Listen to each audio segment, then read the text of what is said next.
a few weeks ago, I did a video rating the Star Wars movies, and you guys loved it.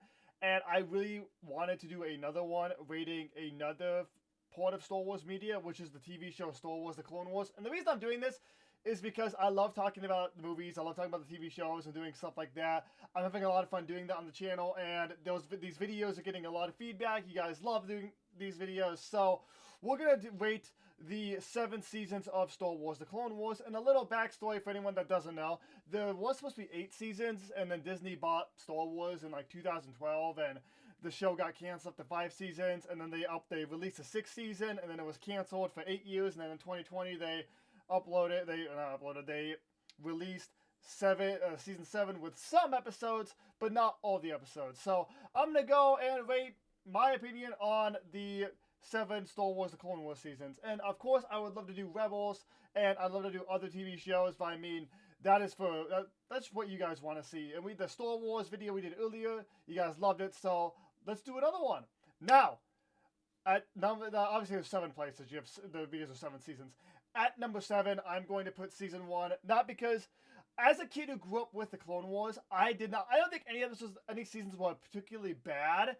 It's just some were better than others. Season 1, now, because I was a kid, like season 1, if you go back and watch it, it's more goofy, which is fine, because it was made for kids on Cartoon Network, and it's fine, but, you know, as a kid, I loved it. But season 1 doesn't have as much, it's kind of the same formula, you know, in the first season, and part of the second season. You know, there's an episode, our heroes go through something, a little bit of hard time, stuff happens, and then at the very end, Republic gunships come. Now, if you don't know what I'm talking about, maybe go watch some Star Wars before we continue on this video. I should have said that at the very beginning. But anyway, so season 1 kind of had the same formula for the most part. I mean, our heroes go through something, Republic gunships come at the end, and the end credits play. So season 1 just kind of had the same formula. It's kind of repetitive. It's still good.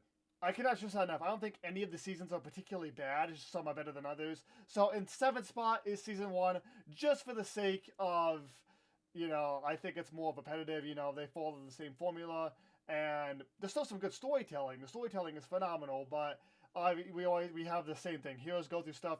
Republic gunships come at the end, and our heroes leave. That's that.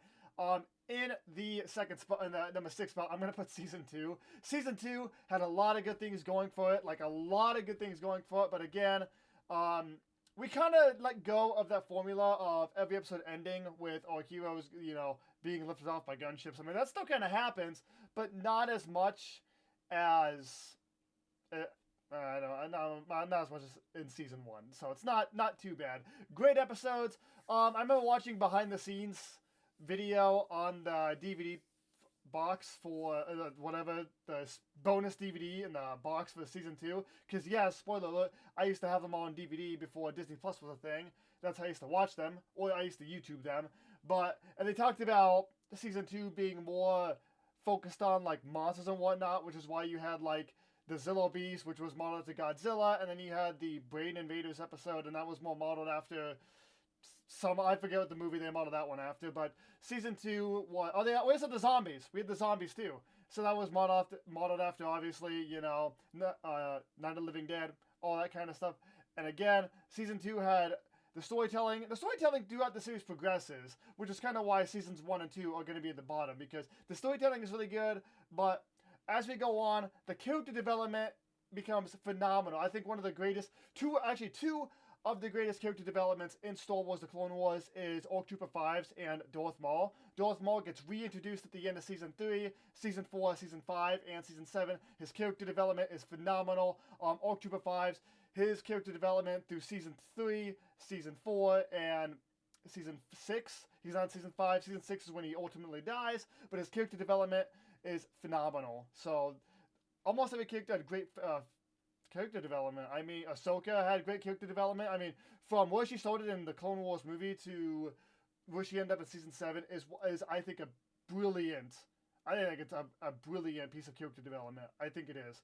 So, but I'm just going off of more so. I actually am going off character development too for some of these seasons, because some of these seasons become more interesting with that. But season 2, again, in the 6th spot, because, again, we just kind of, there wasn't as much I don't know how to say it. It's not as good as the other seasons as you keep going forward. I'm gonna put season 4 in the number 5 spot. And I know that's gratuitous because diehard fans are gonna say, well, what about the Umbrella arc? The Umbrella arc is fantastic. I think it's the best arc of season 4, but I think that's the best part of season 4 in my opinion. I like the other episodes, but the Umbrella arc kind of carries season 4. Like, that's it. As someone who liked more of the clones over the Jedi, and that was really the only clone arc we mainly got in season 4, I mean, it really does carry. I think when you say season 4 to somebody, if you just say Star Wars The Clone Wars, they're going to think of Umbrella.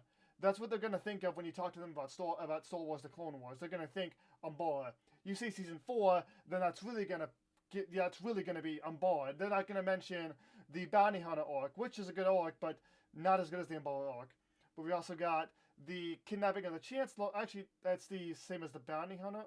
Now, I'm getting those two mixed up. There is a separate Bounty Hunter arc with Asajj Ventress, and then there's another Bounty Hunter arc where Obi-Wan goes in disguise as Vakka Hordeen. And then we've got the Gungan arc, and then we got a couple other episodes. We have the Slave arc, which is Obi-Wan, Rex, Ahsoka, and Anakin go undercover to a slave operation, and they get captured, and that becomes a thing. I love that because I'm a big Wolfpack fan, so anyone that doesn't know, Plo Koon and the Wolfpack, they're another battalion of clone troopers. I love that. It's just season 4 is carried specifically by the Umbrella arc. So, I mean, that's the most memorable arc of season 4. So, I'm going to put season 4 in the 5 spot. In the 4 spot, I'm going to put season 3. Actually, yeah, I'm going to put season 3. Season 3 had really good episodes. I mean, my favorite 2 episodes of the Clone Wars are probably in season 3, which is episodes 1 and 2, which has to do with clone cadets. And my favorite clone trooper is in those. And he ultimately dies. He found out in season 7 he didn't die. But for the longest time, we believed he was dead. He dies later in the season, at the very end of the season. Season 3 had a lot of Clone Wars focus, Clone Trooper focused stuff. I mean, episodes 1 and 2 were focused on Clone Trooper training. Episode 3 was focused on the Jedi and the Clone Troopers fighting on the distant planet of Ryloth. Side note, I know that sounds really nerdy, but I love talking about movies and TV shows and stuff with you guys, so for me it's a lot of fun. Hopefully you guys are having fun in this video too. I'd take a side note there. But episode 3 has Jedi and clones fighting off droids on the distant planet of Ryloth, and that, ultimately, even though they all die, I still love the final stand. I love it. I wish they didn't die, because they really, every now and then, the creators would take a page out of Game of Thrones book or whatever, and introduce you to some badass character, then kill him off, like, 5 minutes later for no reason. Like, we don't, I mean, you don't have to do that. You could just give us a good character and not kill him off. You don't have to kill him off every time.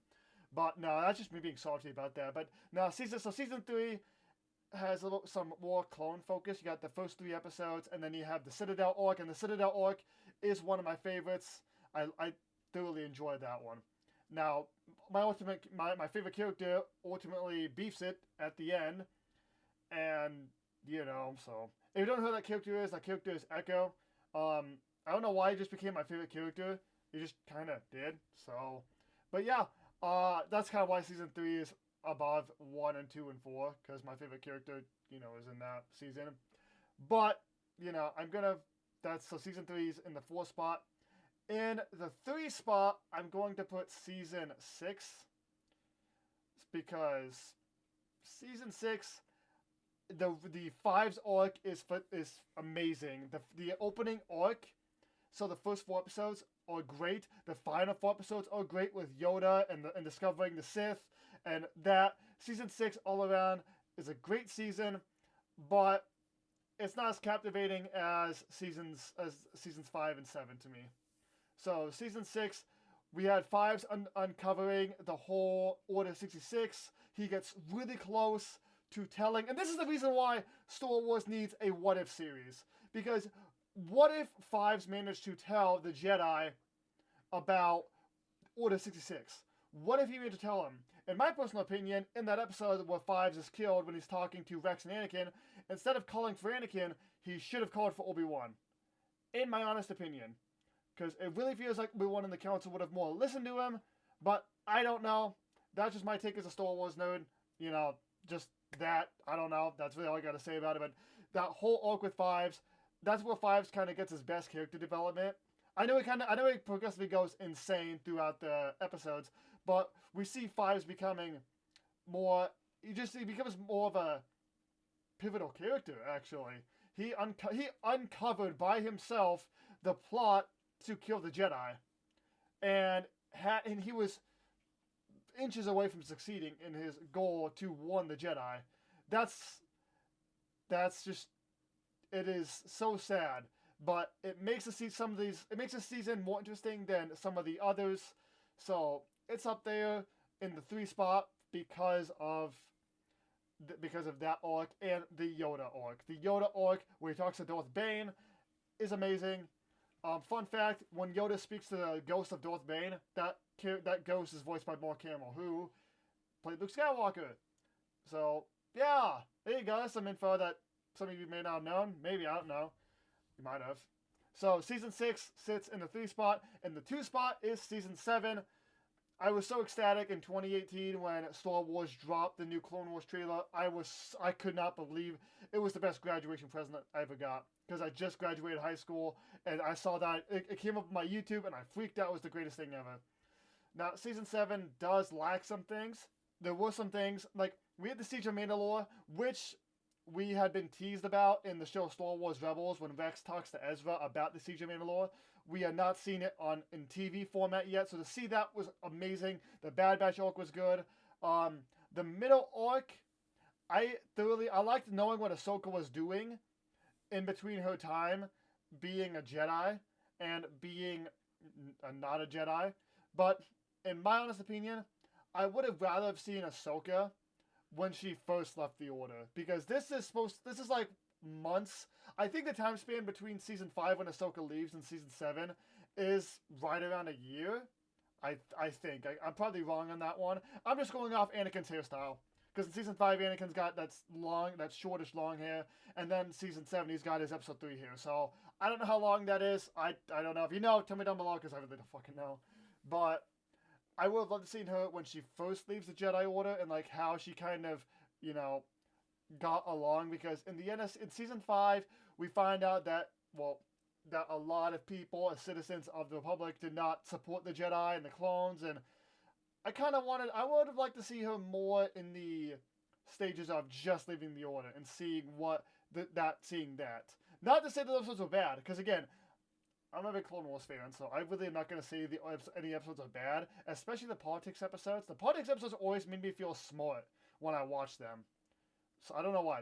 When I was a kid and I watched them, I felt so much smarter after a politics episode. Anyway, but I understand why we had Ahsoka right leading up to the Siege of Mandalore, because yeah, it'd probably be really weird to see an episode of her like leaving the Jedi Order and then flipping right around to the Siege of Mandalore, and the time jump probably would have been really weird, obviously, and it would have been really confusing for some people, because some people probably haven't watched the Clone Wars haven't watched the episode since it came out. So, and to be fair, that episode where Ahsoka leaves came out in 2013, and this was in 2020, so it's a 7-year interval in our time, obviously. But there were some episodes that I really think we should have seen in season 7, like the Bad Batch Kashyyyk arc that was written up and not shown. There was also the Son of Dathomir, which shows what happens between the Siege of Mandalore and Darth Maul fighting Emperor Palpatine in season 5. I think we should have seen that before the Siege of Mandalore. We really should have. We really should have. I know there's a comic out, and you can read the comic, because first of all, it tells us how Darth Maul got his double-bladed lightsaber, and how he survived his duel with Palpatine on Mandalore. I think we should have seen that. So, but that's just my opinion. I think season 7 was good, again, because it's in my top 2. The Siege of Mandalore episodes were they were up there. They were great. Now, for obviously the number 1 spot is season 5. I know I said I like to focus more on the clones, but season 5 had just, in my opinion, had great episodes all around. I mean, from Anakin and Obi-Wan fighting Savage Opress and Darth Maul, from the Pirates episode. Well, the Pirates episode I'm correlating with because the Pirates showed up in a lot of episodes. They showed up in Obi-Wan fighting Darth Maul. They showed up in what I'm referring to the Youngling arc, which is where the Younglings going to get the crystals on Ilum, or how do you pronounce it? And then you also have my mind froze there. The Droids episode with Commander Gregor, Captain Gregor of the Clone Commando. I know that arc gets a lot of kind of hate because it's focused on droid, like R2 and a few other droids. But when you come in and you watch Gregor's final stand in that scene, I think that alone is, I think it's so good, in my opinion. I think it's so good. I will admit, as a kid, I think I got a little bit of depression from before Rebels came out. We found out Gregor survived. I got a little bit of depression when I saw Gregor's, they rescued him. He had amnesia. They reminded him who he was. And it was like a Disney thing. It's like, you remember. I know, you know who you are. Let's go. And then he ultimately sacrificed himself like 5 minutes later. And it's like, stop doing the Game of Thrones thing. Stop showing us a good character, then killing him in 5 minutes. Just stop. But obviously he doesn't die because we've seen him in Rebels. We saw him in Bad Batch and all that. So he survives, which is good. Now, one other thing of Season 5 that I think just takes the cake to be the number one on my list is Darth Maul versus Pre Vizsla. That duel alone is one of the best lightsaber duels, I think, in Star Wars. And it's not even by any Jedi. It's by Pre Vizsla, who is a Mandalorian wielding the Darksaber, and Darth Maul, who is a Sith. And the fight, I don't know, I love the idea of Pre Vizsla when he's fighting and he uses all of his technology, his jetpack, his blade launcher, his flamethrower, and then it was so cool to me as a kid. That fight was amazing. There was no force ability except for when Maul obviously uses the force and grabs the Darksaber, but I mean that's not during the fight, that's after the fight. That fight alone was one of my favorite things in Season 5. Out of all of the Clone Wars, not just Season 5, was one of my favorite things. So, that's my list of rating the Star Wars, the Clone Wars seasons from my opinion, worst to best.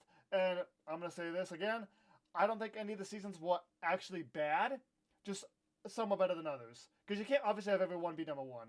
So, I mean, we had Season 1, Season 2, Season 4, 3, 6, and then 7 and 5.